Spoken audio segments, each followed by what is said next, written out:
ನಾಪಕ್ಲುವಿನಲ್ಲಿ ಹಲವು ದಶಕಗಳ ಹಿಂದೆ ಶೈಕ್ಷಣಿಕ ಉದ್ದೇಶಗಳಿಗಾಗಿ ದಾನಿಗಳು ನೀಡಿದ್ದ ಜಾಗದ ಒತ್ತುವರಿ ಪ್ರದೇಶದಲ್ಲಿ ಯಾವುದೇ ಕಾರಣಕ್ಕೂ ಶಾದಿ ಮಹಲ್ ನಿರ್ಮಿಸಕೂಡದೆಂದು ಒತ್ತಾಯಿಸಿರುವ ರಾಜ್ಯ ಬಿಜೆಪಿ ಕಾರ್ಯಕಾರಿಣಿ ಸಮಿತಿ ಸದಸ್ಯ ಅಪ್ಪಚ್ಚ ಟೋಳಂಡ ಮನುಗುತ್ತಪ್ಪ ಈ ವಿಷಯಕ್ಕೆ ಸಂಬಂಧಪಟ್ಟಂತೆ ಸಮಗ್ರ ತನಿಖೆ ನಡೆಸಬೇಕೆಂದು ಒತ್ತಾಯಿಸಿದ್ದಾರೆ. ಸುದ್ದಿಗೋಷ್ಠಿಯಲ್ಲಿ ಮಾತನಾಡಿದವರು, ನಾಪಕ್ಲುವಿನ ಕರ್ನಾಟಕ ಪಬ್ಲಿಕ್ ಶಾಲೆಗೆ ದಾನವಾಗಿ ನೀಡಿದ್ದ ಜಾಗದ ಅತಿಕ್ರಮಣಕ್ಕೆ ಸಂಬಂಧಪಟ್ಟಂತೆ ಈ ಹಿಂದೆನೇ ಸರ್ವೆ ಕಾರ್ಯಗಳು ನಡೆದಿದೆ ಮತ್ತು ಜಾಗ ಒತ್ತುವರಿಯಾಗಿರುವುದರ ಬಗ್ಗೆ ದೃಢಪಟ್ಟಿದೆ. ಆದ್ದರಿಂದ ಮರು ಸರ್ವೆ ಕಾರ್ಯಗಳ ಅಗತ್ಯತೆ ಇಲ್ಲ. ಜಾಗಕ್ಕೆ ಸಂಬಂಧಪಟ್ಟಂತೆ ತಕ್ಷಣವೇ ತನಿಖೆಯನ್ನು ನಡೆಸಿ ಕ್ರಮ ಕೈಗೊಳ್ಳದಿದ್ದಲ್ಲಿ ಕೊಡಗಿನ ಜನತೆಯಿಂದ ಒಗ್ಗೂಡಿಸಿ ಬೃಹತ್ ಪ್ರತಿಭಟನೆಗಿಳಿಯುವ ಎಚ್ಚರಿಕೆಯನ್ನು ನೀಡಿದರು. ಇದರಲ್ಲಿ ಸ್ಪಷ್ಟವಾಗಿ ನಮ್ಮ ಸರ್ವೆ ಇಲಾಖೆಯವರು ಉಲ್ಲೇಖ ಮಾಡಿದ್ದಾರೆ. ಇದು ಈ ಕಲರಲ್ಲಿ ಕೆಂಪಿರತಕ್ಕಂಥದ್ದು ಎಲ್ಲವೂ ಒತ್ತುವರಿಗಳು ಅಂತ ಹೇಳುವಂಥದ್ದನ್ನು ಸ್ಪಷ್ಟವಾಗಿ ತಹಸೀಲ್ದಾರ್ ಅವರು ತಿಳಿಸಿದ್ದಾರೆ.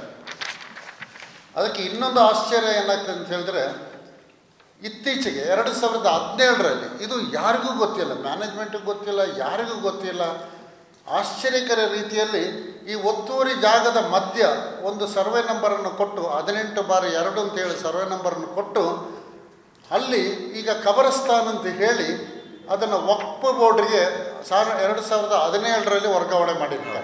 2000 ಅಕ್ರಮವಾಗಿ ಆ ಶಾಲಾ ಜಾಗದ ಮಧ್ಯದಲ್ಲಿ ವಕ್ಫ್ ಬೋರ್ಡಿಗೆ 62 ಸೆಂಟ್ ಜಾಗಗಳನ್ನು ಕೊಟ್ಟಿದ್ದಾರೆ. ಇದು ಯಾರ್ದು ಗಮನಕ್ಕೆ ಬರಲಿಲ್ಲ. ಯಾರಿಗೂ ಇದರ ಬಗ್ಗೆ ಅಂದರೆ ದಾಖಲೆಗಳನ್ನು ಯಾರು ಪದೇ ಪದೇ ಪರಿಶೀಲನೆ ಮಾಡಲಿಕ್ಕೆ ಯಾರು ಹೋಗೋದಿಲ್ಲ. ಆದರೆ ಇಲ್ಲೇ ಮೊನ್ನೆ ಕಟ್ಟಿದಂಥದ್ದು ಏನು ಈ ಒಂದು ಶಾದಿ ಮಾಲ್ ಕಟ್ಟಿದಂಥದ್ದು, ಬಹುಶಃ ನಾವು ಶಾದಿ ಮಾಲ್ ಕಟ್ಟಲಿಕ್ಕೆ ಅಥವಾ ಮುಸ್ಲಿಮರ ಒಂದು ಕಾರ್ಯಕ್ರಮಗಳಿಗೆ ಅಡಚಣೆ ಒಡ್ಲಿಕ್ಕೆ ನಾವು ಬಹುಶಃ ಹೇಳ್ಬೋದು ಬಿ ಜೆ ಪಿಯವರಿಗೆ ಇದೇ ಕೆಲಸ, ಬಿ ಜೆ ಪಿಯವರಿಗೆ ಬೇರೆ ಕೆಲಸ ಇಲ್ಲ ಅಂತೇಳಿ. ಶಾದಿ ಮಾಲ್ ತಂದಿದೆ ಯಡಿಯೂರಪ್ಪ. ಶಾದಿ ಮಾಲ್ ತಂದಿದೆ ಯಡಿಯೂರಪ್ಪನವರು. ಹಿಂದೆ ನಾವು ಬಿ ಜೆ ಪಿ ಸರ್ಕಾರ ಇದ್ದಾಗ ಆ ಶಾಲೆ ಮೈದಾನದ ಪಕ್ಕದಲ್ಲಿ ಶಾಲಾ ಮೈದಾನಕ್ಕೆ ಒತ್ತಾಗಿ ಖಾಸಗಿ ಜಾಗದಲ್ಲಿ ಒಂದು ಶಾದಿ ಮಾಲ್ ಯಡಿಯೂರಪ್ಪನವರ ಪೀರಿಯಡಲ್ಲಿ ಕಟ್ಟಿಯಾಗಿದೆ. ಇದೀಗ 100 ಮೀಟ್ರ್ಗಳಿಲ್ಲ ಅಲ್ಲಿ ಪುನಃ ಇನ್ನೊಂದು ಶಾದಿ ಮಾಲ್ ಈ ಒಂದು ಶಾಲಾ ಜಾಗದಲ್ಲಿ ಮಧ್ಯದಲ್ಲಿ ಬರ್ತದೆ ಅಂತ ಹೇಳಿದ್ರೆ, ಇದಕ್ಕಿಂತ ಹೆಚ್ಚಿನ ತುಷ್ಟೀಕರಣ ಅಥವಾ ಒಂದು ಸಮುದಾಯವನ್ನು ಓಲೈಕೆ ಮಾಡತಕ್ಕಂಥದ್ದು ಬಹಳ ಅತ್ಯಂತ ನೀಚ ಕೆಲಸ ಅಂತ ಹೇಳಿದರೆ ತಪ್ಪಾಗಲಿಕ್ಕಿಲ್ಲ. ಇದು ಅತ್ಯಂತ ಖಂಡನೀಯ. ಅಲ್ಲಿಂದ ಈಗ ನಾವು ಹೋಗಿ ಅದನ್ನು ಪರಿಶೀಲನೆ ಮಾಡಿದಾಗ ಆ ಜಾಗದಲ್ಲಿ ನಾವೇನು ನಮ್ಮ ಲವನಾಣೆ ಇವರೆಲ್ಲ ಫಸ್ಟಲ್ಲಿ ಪ್ರೆಸ್ ಕಾನ್ಫರೆನ್ಸ್ ಮಾಡಿದಾಗ ಲವನಾಣೆಯವರು 10 ವರ್ಷಗಳ ಕಾಲ ಅಲ್ಲಿ ಉಪಾಧ್ಯಕ್ಷರಾಗಿದ್ದರು. ಅವರೆಲ್ಲ ಅಲ್ಲಿ ಪರಿಶೀಲನೆ ಮಾಡಿದಾಗ ಆ ಒಂದು ಪ್ರೆಸ್ ಕಾನ್ಫರೆನ್ಸ್ ಮಾಡಿದಾಗ 24 ಗಂಟೆಗಳು ಕಾಮಗಾರಿ ನಡೀಲಿಕ್ಕೆ ಪ್ರಾರಂಭವಾಯಿತು. 24 ಗಂಟೆ ಕಾಮಗಾರಿ ನಡೆದು ತಕ್ಷಣ ಅದನ್ನು ಮುಗಿಸ್ಬೇಕು ಅಂತೇಳಿ ಆ ಜಾಗವನ್ನು ನಾವು ಪರಿಶೀಲನೆ ಮಾಡಿದಾಗ ಶಾಲಾ ಜಾಗ ಸ್ಮಶಾನಕ್ಕಾಗಿ ಒತ್ತುವರಿ ಮಾಡಿಕೊಂಡಂಥ 2.50 ಎಕರೆ ಜಾಗ ಅಲ್ಲಿ ಇರತಕ್ಕಂಥ ಎಲ್ಲ ಮರಗಳನ್ನು ಕಡಿದಿದ್ದಾರೆ, ಎಲ್ಲ ಮರಗಳನ್ನು ಅಕ್ರಮವಾಗಿ ಕಡಿದಿದ್ದಾರೆ.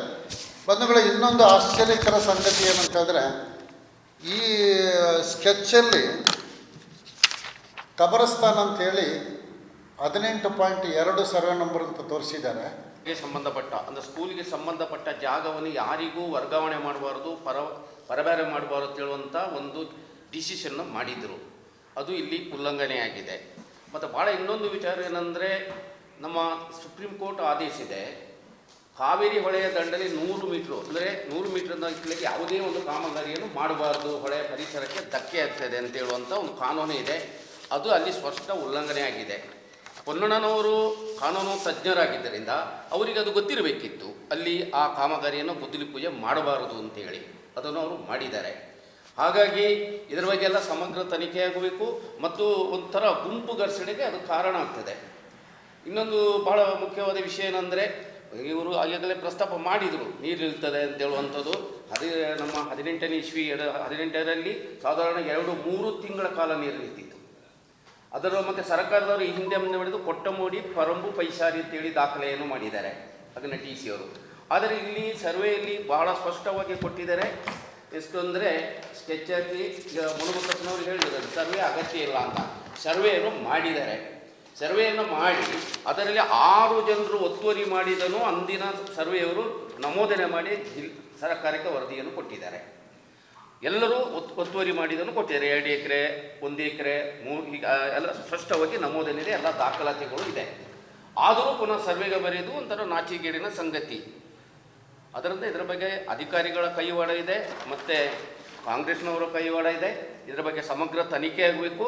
ಇದರ ಬಗ್ಗೆ ಇದೇ ರೀತಿ ಮುಂದುವರಿಯಾದರೆ ಭಾರತೀಯ ಜನತಾ ಪಾರ್ಟಿ ಅದನ್ನು ಕಾನೂನು ಹೋರಾಟಕ್ಕೂ ಸಿದ್ಧವಾಗ್ತೀವಿ, ಸಾಮಾನ್ಯರನ್ನು ಸೇರಿಸಿಕೊಂಡು ಹೋರಾಟಕ್ಕೂ ನಾವು ಸಿದ್ಧವಾಗಿರ್ತೀವಿ ಅಂತೇಳಿ ಭಾರತೀಯ ಜನತಾ ಪಾರ್ಟಿ ಎಚ್ಚರಿಕೆಯನ್ನು ಕೊಡುತ್ತದೆ. ಗೋಷ್ಠಿಯಲ್ಲಿ ಬಿಜೆಪಿ ಪ್ರಮುಖರಾದ ತಳೂರು ಕಿಶೋರ್ ಕುಮಾರ್, ಮಹೇಶ್ ಜೈನಿ, ಬಿಕೆ ಅರುಣ್ ಕುಮಾರ್, ಸಜಿಲ್ ಕೃಷ್ಣನ್, ಕರವಂಡ ಲವ ಪಾಲ್ಗೊಂಡಿದ್ದರು.